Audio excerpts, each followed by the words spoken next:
qu'elle dit quoi la météo?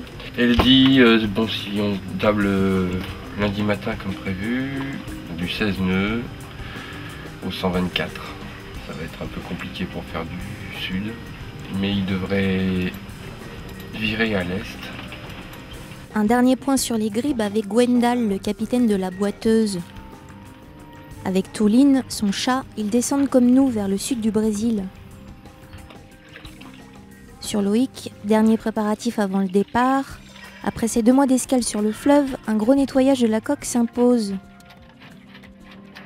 Du côté des voiles, nous regréons le génois léger récemment rapiécé après sa déchirure dans l'Atlantique. Départ pour les 2 bateaux dans moins de 48 heures vers Île-Lagrange à 1200 milles au sud. Autour de nous, arrivées et départs s'enchaînent. Basta, un rêve d'Antilles, remonte les côtes du Brésil pour rejoindre les Caraïbes. L'OVNI Alita arrive du Cap-Vert, il est en route vers la Patagonie.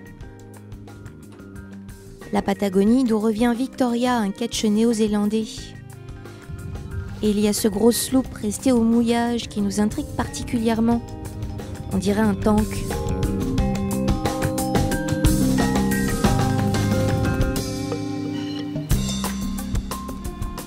Zjödern, un nom qui signifie jolie fille dans l'argot de Hambourg. Hans, son propriétaire, est allemand.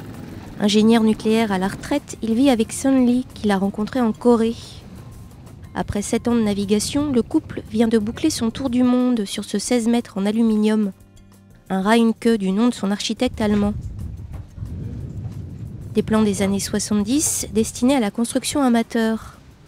Extrêmement populaire en Europe du Nord, décliné en plusieurs versions, on compte plus de 2000 Reinke à travers le monde.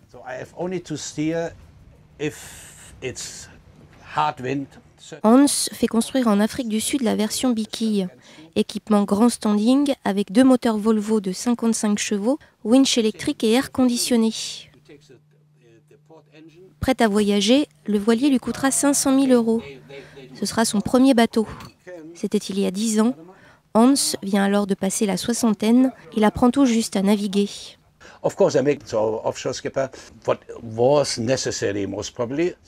Bien sûr, j'ai dû passer l'examen du offshore skipper, ce qui était nécessaire probablement. Le reste, c'est du bon sens, vraiment. C'est comme conduire une voiture. Même après 20 ans d'expérience, on peut rester un conducteur lamentable, incapable de faire un créneau correct. Avec un bateau, c'est la même chose. Le plus important, c'est le bon sens. Ne pas paniquer, rester calme, parce que quelle que soit la météo que vous rencontrez, vous savez que vous avez un bateau qui peut tout encaisser.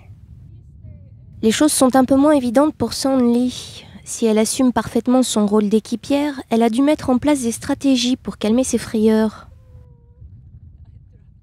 Je prends peur assez facilement. Si soudainement les vents se renforcent ou si des rafales arrivent, je m'inquiète. Donc je ne veux pas qu'il dorme à l'intérieur, parce que si je l'appelle, il ne se réveille pas. Je veux qu'il dorme près de moi. Alors quand je suis de quart, Hans dort dans le cockpit. Au tout début, je n'avais pas peur, je n'y connaissais rien et je n'avais même pas conscience de ce que ça voulait dire naviguer. Je ne savais pas de quoi je pouvais avoir peur. Aujourd'hui, ça fait 7 ans que je navigue, j'en sais un peu plus. Comment le temps peut changer, comment la mer peut devenir difficile. Maintenant, je m'inquiète beaucoup plus qu'avant.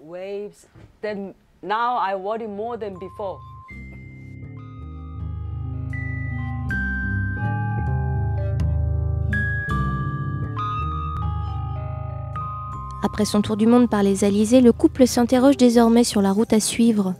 Une question qui divise.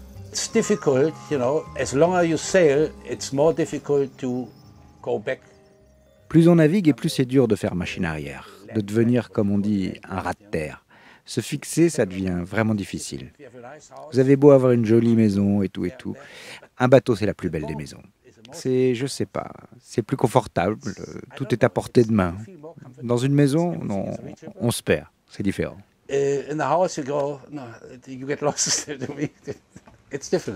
For me, it's enough. I've been around the world 7 years. Okay, we miss a lot of places, but we see a lot. Pour moi, c'est suffisant. Je voyage autour du monde depuis 7 ans. Alors d'accord, on a raté pas mal de choses, mais on en a vu beaucoup aussi. Hans a des problèmes de dos. Peut-être que nous allons continuer 6 mois encore, et après ça, nous verrons. Peut-être qu'il devra se faire opérer. Je n'ai plus envie de long voyage. Hans a plus de 70 ans. Il a l'air jeune, mais il a plus de 70 ans. Nous pensons peut-être à acheter un petit catamaran en Thaïlande pour faire de courtes croisières. Rien n'est sûr, mais nous y pensons. My idea is different. No? Okay, so there may be a compromise. Also, you see, if I can't utilize this boat for what it was built, mon idée est différente. Ok, peut-être qu'il faudra trouver un compromis. Bon, si je ne peux pas utiliser le bateau pour ce pourquoi il a été fait, alors je dois le vendre, même si c'est très difficile, et acheter un autre bateau qui nous convient mieux. Si nous choisissons par exemple de nous installer en Thaïlande, avec un catamaran, on peut aller facilement à Langkawi et naviguer dans cette région. Bien, mais puisque le marché est mort, dans mon fort intérieur, j'espère que nous continuerons avec ce bateau jusqu'en Nouvelle-Zélande. Comme ça, je pourrai voir ce que j'ai manqué.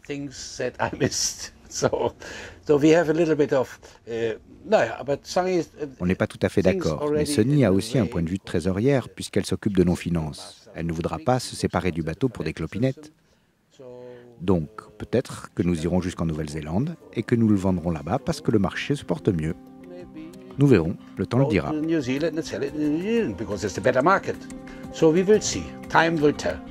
Ce qui est sûr, c'est que le couple se dirige vers les Caraïbes, pour repasser Panama vers le Pacifique, ou pour trouver un nouveau propriétaire pour leur voilier.